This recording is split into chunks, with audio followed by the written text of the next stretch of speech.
we got all the 2-year-olds. Went a nice training session with them. It's February though, so it's cold. Yeah, we're not in Florida. We're not in Florida. First question with the 2-year-olds in the February in New York. All the winter's hitting everybody this time of the year. So is there something specific that you have to change from last year, or it doesn't really matter? You just kind of go wherever they go, and that's pretty much it is what it is.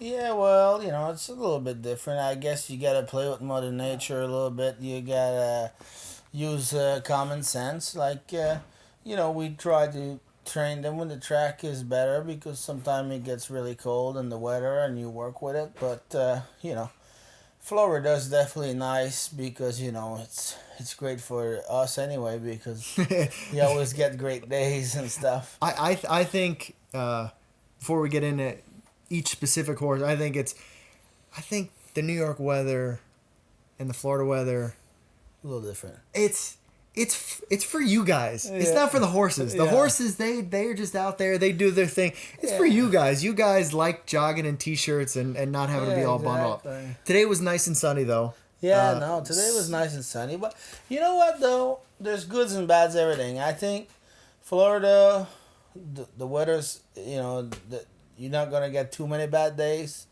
But on the other hand, horses usually get sick when they get there, a lot of them, and they get sick when they come back here.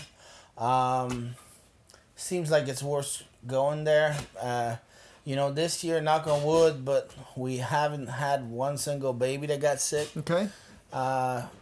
Well, because there's nothing drastic of weather changes. It's just slowly. Okay, the weather's getting colder. They're getting their immunity up. But you know what? Horses love the cold. Mm-hmm. The horses love the cold. They're kicking, they're jumping, they're dancing out there. They love it. Like us, like, oh my God, it's cold this morning, and then you go on the track and they get their tail up in the air and they're jumping sideways, and they seem like the colds don't seem to bother them. Like for example, when we buy horses from down under, if you buy them when it's the winter here or fall, they come here, they can race 5 weeks later. They're fine. If you buy them when it's the summer here or spring... A little bit more difficult. Oh, yeah. You got to turn them out for 30 days. A lot of time they just get really sick and all that. So, for some reason, horses adjust to the cold really good. So. And today was nice, sunny day, clear, calm, no wind. So let's talk about... We went with, 7 2-year-olds, right? Yeah, well, today we went Wednesday because Wednesday was a good day, and then Thursday, Friday we jogged light, just jog them because it was really cold, and then Saturday today was a nice day again, so we went again. We just kind of play with the weather. Last year I learned that when I was in Florida, sometimes the weather is so good, the track's so good, you even push them a little too much, maybe ahead of yourself sometime, because you don't get too many bad days. Right. And, it was our first year that we had a bunch of babies. And, of course, we learn every day.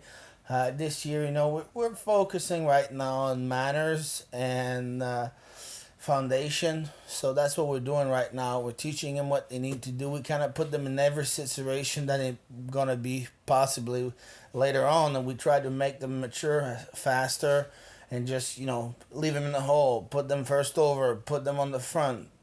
Sit at the back. Teach them left, right, go up the inside, go up the outside. Everything we can teach them, have them good gaited, good manners, and that's what we focus on right now and put a lot of foundation into them until March. And in March, we're going to take them to Poconos when Pocono open, and then we're going to have a little bit of a bigger track, and then we're going to go faster and then drop them and, drop the speed. I think until March, manners and... foundation is the key. Don't matter where you're at. Well, I've noticed too that sometimes mentally, like you said, putting them in a hole, doing all this other stuff, that is actually harder to learn and more stressful. To like, that's more of a workout on them than just jogging and they're all athletes. They all know what to do. They're runners, right? No, I think they gotta learn everything they're gonna be facing in the future and just keep showing them, like the first time they see a tractor, they go sideways. Oh my God! Once they see it 5, 6 times, they're fine. You know, that's just an example. Like the first time that there's a horse that goes right by them, full speed training, they want to jump in the infield. But once they do it few times, they're fine. So the idea is just to put them in every scenario that they're gonna have to face. You know, in and out. Like people are like, oh wait, the water track's on the truck in the spring. Oh wait, they're doing the conditioner with the tractor. Us, we just go. If there's a tractor, there's a tractor, or whatever. They're gonna have to see it eventually. So we make them see everything that they have to see. We teach them everything they gotta do, and then put a lot of foundation into them. And we're gonna do everything we can to keep them sound and happy and fit, and the rest is gonna be up to them. Yes, that's right. So let's talk about the first 2-year-old group. We had 7 horses. So Shoreline. Let's talk about Shoreline. Shoreline is a Captain Tresh's filly. She's a big filly. She's very nice. Brendan calls her his Endrovet. He always calls her that because she's a good, big looking mare. And no, she's doing what she should be doing. We took her time with her. She's a big filly, but she's big, long, tall. All her legs are going the right place. She goes nice and straight. She don't look like she's gonna wear a boot. And she keeps improving every day. We haven't been in his speed yet, but she does everything that we ask her to do, so we're happy with her at the moment. Do you think that, going back to the Florida kind of, it's so good that you almost push them too much? Like, what do you almost have to kind of keep that in the back of your head with these horses that are good early, like a Shoreline, that they're doing everything that they're supposed to do, keep in the back of your head, well, we still don't want to push them too hard, or you just... let them do what they got to do. That's what we're doing right now. We just want to focus on manners and foundation, and we're gonna keep doing that. Stick to the plan and teach them everything they need to do, and keep putting miles in them and miles and manners right now. But by the time we hit March, then when we go to Pocono, I think whatever we want to do, they're gonna be ready for it. And once in a while, the last lap, if we get a good track. Even like on jogging days, a couple times a week, we'll give them a little quarter or a little eighth of a mile. Like, we want to teach them manners. We want to teach them what they need to do. And once in a while, you want to teach them a little bit of speed. But I don't believe that the speed is a big problem, because if they have it, they're going to have it. And if they don't, they're not. But on pacer, I think you got to teach them a little speed here and there. And I think on trotters is more to keep trotting and manners and all that stuff. So, I mean, we're still learning every day, but we have a plan, so we're going to stick to it. What about the stake schedule for Shoreline? Medium, like as a 2-year-old, are you going to try to low stakes, high stakes? Obviously, they're going to show us their attitude early. They're going to show us their gait early. And they're going to show us a little bit of their stamina, because you see horses that, they can kind of show you kind of early what they look to be made of. But, you can't push them to find out, well, are they going to hit a wall at some point? So you got to go a little bit by also how they're acting and their pedigree and what you think they can do. And then you got to decide. I think staking is the hardest part, because especially... If like us, we kind of we want to keep him sound, we want to keep him good, and we don't want to push him too hard too early. But, I understand a lot of people, they're like, well, I need to know before staking. Yeah. But I don't want to do that. I need to know before staking, because I don't want them to fall apart. But I'm going to go by what they show me, body language, and I'm going to stake them accordingly. Like this filly, we're going to keep her eligible to Pennsylvania. Obviously, she's Pennsylvania bred, and we're going to pay her into a couple of later ones in the year that, if she's having a great year, we keep her eligible to a couple later in the year, because she's a big filly. I don't want to be pushing her too hard early. So that'll be the plan with her. But she's a beautiful big filly, and I really think that she's going to be a nice filly. We just got to be patient. We get small numbers. Like, we start with 11 babies this year, and, we want to get them all there, and we want to get the best out of them, but we're not going to rush them to be the first one at the first qualifier. Sure. And just go win the qualifier. And, if you break 100, that maybe it's different for some people. I don't know. But with me, I think we're just going to try to give them their best chance and not rush them. Okay. So what about Somebeachsomefrog? Did I say that right? Somebeachsomefrog? Yeah. Who named that horse? What is that? Do you know what that is? Actually, Fra is a farm, a gentleman that actually passed away. I believe the owner of all the Fra horse. My brother, actually, Simon, drove the dam of this filly, which Simon won the New Jersey Sire Stake final. I think they went for 200 or 250 at the Medellin. She went up the rail, and I think she beat I Love the Nightlife, and she won in 49. And I believe that her owner was like, oh my God, he won that big race, and he had a heart attack and passed away that night? When that happened. Like when the dam of this filly, when that happened, like he won the race and he had a heart attack. Yeah, he went. Oh. I guess. Well, in a way, that's kind of the way I want to go out. If you want to go out, right? If you're gonna go out, winning a big race, the biggest race of I guess it was the first time that one of his own that he bred and raced won a big race, and yeah, I mean it's sad that he passed away, but. So that there's a bit of a story behind this filly, because the dam was a filly that Simon was driving. Her name was Miss Callie J. Fra. Okay. And then she won the 49 as a trio, and she was a really nice filly. And then I kind of follow her, and she had the first foal last year, which I think her name was Total Conviction or something like that. And the first foal was not like great. Athletically wise, like when you look at it, I didn't think it looked great, and on the track it was just average. So this filly was the second foal. We thought she looked much better, and we bought her, and we were able to get her for a really decent price, because I guess the first foal wasn't great, and Leo's having fun. That's the other yearling we got to talk about. Yeah.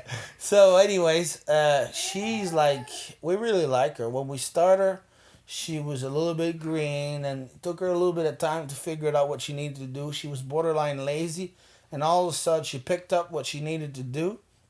And now, like, everybody that sits behind her and goes with her, like, oh yeah, this is a nice filly. They really like her. So she's at Some Beach somewhere, and Miss Kelly J for won in 49. She's got definitely the right parents, the right sire and right dam. Good start, right? So yeah, I like her. So we're gonna stake her a little bit and see how she go. But we're gonna take our time with her. But yeah, she's going good. I think today she went well. So. What about Babyface Hanover? She's probably my favorite trotter right now. Her and Cedar Bluff. But yeah. Wait, you like trotters or pacers better? Baby trotters or pacers? Or fillies? Come on. I like trotters better. Trotters? Oh yeah. Filly trotters or cult trotters? Good ones. Good one. Okay, fast ones. Fast ones. Fast ones. But I love trotters. That's if you'd say to Rene, you gotta pick. You can only train one or the other. I would definitely stick with trotters. Baby trotters. Yeah, don't matter. Racehorse. Okay. So age horse, young horse, filly, whatever. Trotters. I love trotters. Do you find yourself going more with the trotters in general, or you just kind of, hey, we got a group, I'll go with this one, you go with that one? You know what I usually do is I usually try to go with the one that I believe are not doing what exactly they should be doing, or the problem horses in general, babies or age horse or whatever. I try to concentrate on new horses that came in or problem horses, because that's, and so that's what I usually do. If they're doing super, then usually I don't go with those one as much, because we got a bunch of them, and I concentrate on the one that needs to get better. But back to Babyface Hanover, this filly, she's got tremendous gait. She's got a really light step of foot. Like when she floats the ground so nice, and we're really excited about her. I guess today I went with the best one because we were videoing, and then he had to show off a little bit. Yeah, I was trying to keep her relaxed a little bit because she's getting a little hot. Like if you notice, most people break the babies with blind bridle, which we do also at first, so they kind of can focus on what they're doing. Mm-hmm. They're not going sideways and looking at everything. But her, I already got her with an open brow with the cheek piece, because she's just getting a little bit aggressive, and I got a hair hood on her. But she really floats over the ground nice. And if she gets scared or take off, like, it's very rare that she gets off stride. Like, even if she gets scared or gets, like, sprinting, she's all trot, and she got a beautiful way of going. So we're excited about her. She's definitely a nice filly, very nice. And what about Cedar Bluff Hanover? Well, Cedar Bluff, she's really nice too. She's got a thing that she likes to play on the track a lot. Like if you see her go, like she'll be shaking her head up and down, and she plays, but she's always trotting. Like when we first broke her, she was like shaking her head, and then she would roll off stride, shaking her head, roll off stride. So we put the trotting hobbles on her right away, like after like 10 days of jogging. Okay. And we left them on, but she don't need them anymore. I only put them on to train, but really she don't need. But I just want to make sure she don't do anything that she shouldn't be doing. But she's all trot now, and she plays out there, and she does it like it's nothing. Whatever you ask her to do, she does it like it's nothing. So them two trotting fillies are probably the best one we got on the trot right now, and we're going to stake them accordingly. Now that was a set of 4. Generally, do you try to go in sets of 2, 3, 4, whatever it is? Just we usually try to go ones that match each other's. Depends, because they're not always all at the same stage. Like we started with 11 today, we went with 7 because we had a couple that we had to do little surgeries or some who got sick, whatever. And there's one that I own myself, so I didn't even video her because I'm doing the video for our people, and they can see what's going on. We match them up, and we like to go usually like 4 or 3, or depends. Sometimes when we just jog, we put as many together as we can. Okay. But then when we train, we try to match them, like depends where they're at. I guess if I had like 40 babies, I would probably go. My ideal would be sets of 6. Okay. But because I got only what I got, I'm gonna go sets of 2, 3, 4.